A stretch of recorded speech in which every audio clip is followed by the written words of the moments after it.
حضرت عبداللہ بن عمر رضی اللہ تعالیٰ عنہ سے مروی ہے کہ رسول اللہ صلی اللہ علیہ وآلہ وسلم نے ارشاد فرمایا کہ سابقہ زمانے میں 3 شخص سفر پر گئے۔ جب رات ہو گئی تو ایک غار میں سونے کو چلے گئے تاکہ حفاظت سے رات گزار سکیں۔ رات میں ایک بڑا پتھر پہاڑ سے گرا اور اس غار کا دروازہ بند ہو گیا اور ایسا بند ہوا کہ باہر نکلنے کا راستہ نہ رہا۔ اس پتھر کو ہلانا بھی ممکن نہ تھا۔ تب ان تینوں نے آپس میں کہا کہ اس پتھر کے ہٹانے کی بس یہی تدبیر ہے کہ ہم بارگاہ الہی میں دعا کریں اور ہم میں سے ہر شخص اپنی اپنی نیکی کو بارگاہ الہی میں پیش کرے۔ ممکن ہے کہ اس نیکی کے وسیلے سے اللہ تعالی ہماری مشکل کو آسان کر دے۔ چنانچہ ان میں سے ایک نے کہا کہ باری تعالی تجھ پر روشن ہے کہ میں اپنے ماں باپ سے پہلے اپنے بیوی بچوں کو کھانا نہیں دیتا تھا۔ جب میرے ماں باپ کھانا کھا لیتے تب میرے زن و فرزند کھاتے تھے۔ ایک روز میں کسی کام سے گیا تھا، بہت رات گئے واپس آیا تو میرے ماں باپ سو چکے تھے۔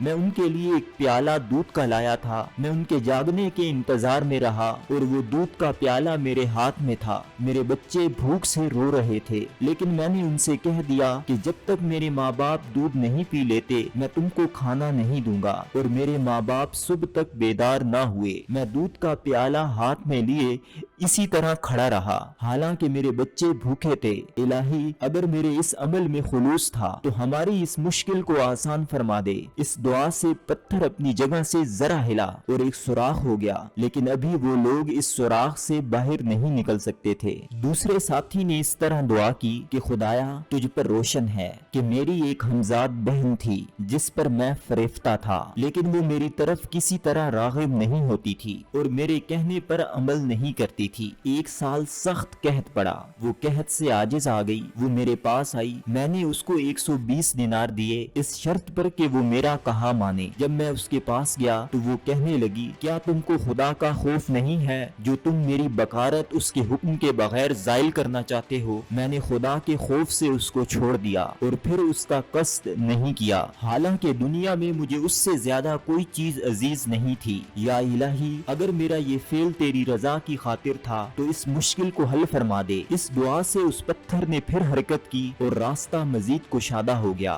مگر اب بھی غار سے باہر نکلنا ممکن نہ تھا۔ جب تیسرے کی باری آئی تو وہ کہنے لگے کہ ایک بار میرے پاس کچھ مزدور کام کر رہے تھے، سب اپنی اپنی اجرت مجھ سے وصول کر کے لے گئے سوائے ایک شخص کے۔ وہ اپنی اجرت لیے بغیر وہاں سے کہیں چلا گیا۔ میں نے اس کی اجرت کی رقم سے بکریاں خرید لیں اور ان بکریوں کی میں نے تجارت شروع کر دی۔ مال بڑھتا گیا۔ ایک عرصہ دراز کے بعد وہ شخص اپنی مزدوری لینے آیا۔ میرے پاس اس وقت اس کے مال میں سے کئی اونٹ، خچر، بکریاں اور چند غلام تھے۔ میں نے اسے کہا یہ سب تمہارا مال ہے، اس کو لے لو۔ اس نے کہا آپ مجھ سے مذاق کیوں کر رہے ہیں؟ میں نے کہا میں مذاق نہیں کر رہا، یہ تمام مال تمہاری اس رقم سے بڑا ہے۔ الغرض وہ تمام مال میں نے اس کے حوالے کر دیا اور اپنے پاس اس میں سے کچھ بھی نہیں رکھا۔ الہی، اگر میرا یہ عمل خاص تیرے لیے تھا تو ہماری مشکل آسان فرما دے۔ اس دعا سے وہ پتھر وہاں سے کھسک گیا اور راستہ کشادہ ہو گیا اور تینوں غار سے باہر نکل آئے۔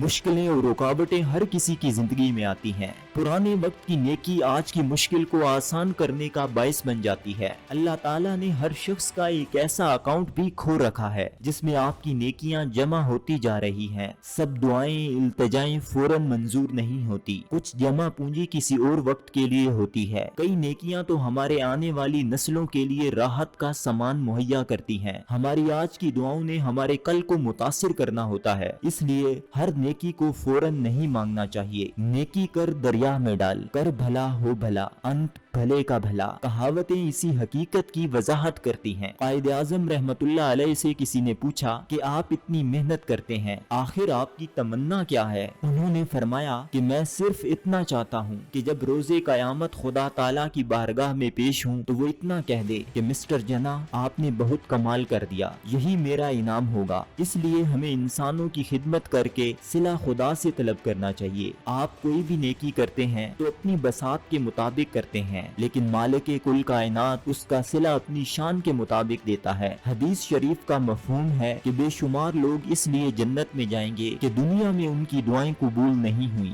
بس آپ اسباب کو دیکھنے کی بجائے اپنی کوشش کے بعد اس سے دعا کرتے چلے جائیں۔ وہ خود مسبب الاسباب ہے، دعا برابر مانگتے رہا کرو، کیونکہ جو ڈھونڈتا ہے، جو کھٹکھٹاتا ہے، اس کے لیے دروازہ کھل جاتا ہے، اور جو مانگتا ہے اسے ملتا ہے۔ حضرت عیسیٰ علیہ السلام۔ ایک بہت اہم راز آپ کو بتاتا چلوں کہ نیکی آپ دوسرے کے ساتھ نہیں کرتے، نیکی آپ اپنے ساتھ ہی کر رہے ہوتے ہیں، کیونکہ رب العالمین ایک ذرا برابر نیکی کا صلہ بھی ضرور لوٹا دیتا ہے۔ یہ اقتباس قاسم علی شاہ صاحب کی کتاب کامیابی کا پیغام سے لیا گیا ہے۔